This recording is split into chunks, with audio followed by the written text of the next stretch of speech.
العربي لكرة القدم والاتحاد السعودي لكرة القدم.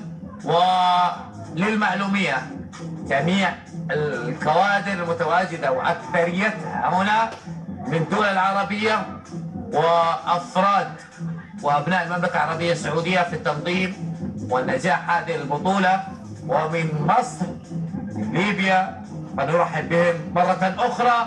ومنار المغربي يتصدى لكرة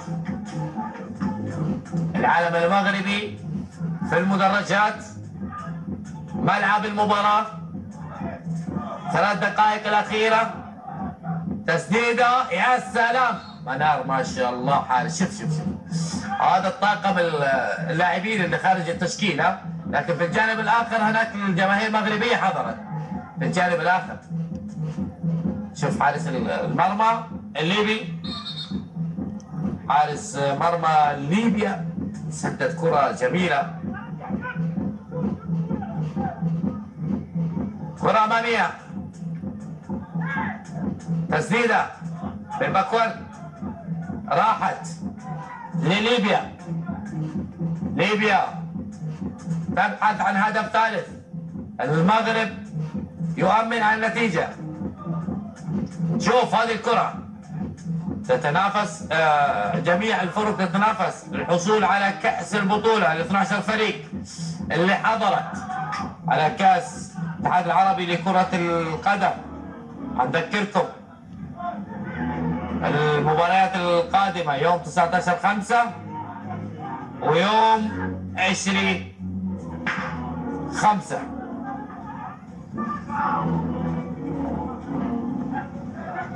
هنا كرة مغربية وتسديدة تصدي حارس منتخب ليبيا. حارس منتخب ليبيا، حارس منتخب ليبيا. غدا تتواصل البطولة وبعد غد يوم 19 يوم 20 النهائي، الفاينل يوم 20، نصف النهائي يوم 19. مصر ضد فلسطين، مغرب ضد عمان.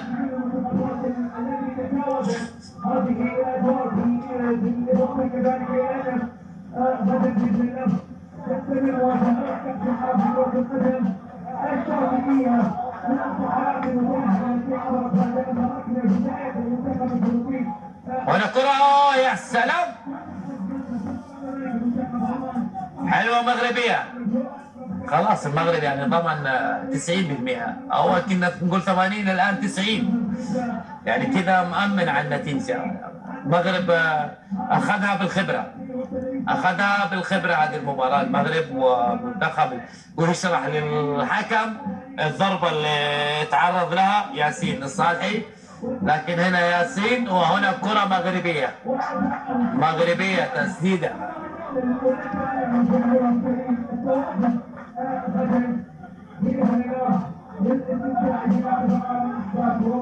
مباريات متواصلة. حارس منتخب ليبيا تسديدة ضعيفة، تلاحظ وتتوقع كده ان ليبيا سلمت المباراة، انتهت خلاص المغرب وصلت مع رياض تغطية دفاعية. نقول مبروك لمنتخب المغرب ولاعبين المنتخب المغربي بقيادة حارسهم المبدع منار. 5-2 17 ثانية تفصلنا عن نهاية اللقاء وآخر لقاء في دور الثمانية، وحنتجه إلى دور الأربعة. الندية الإثارة مستمرة في المملكة العربية السعودية وشواطئ البحر الأحمر. مبروك لمنتخب المغرب، مبروك للمنتخب المغربي، حظ أوفر لمنتخب ليبيا. وشكرا على هذه المشاركة الجميلة.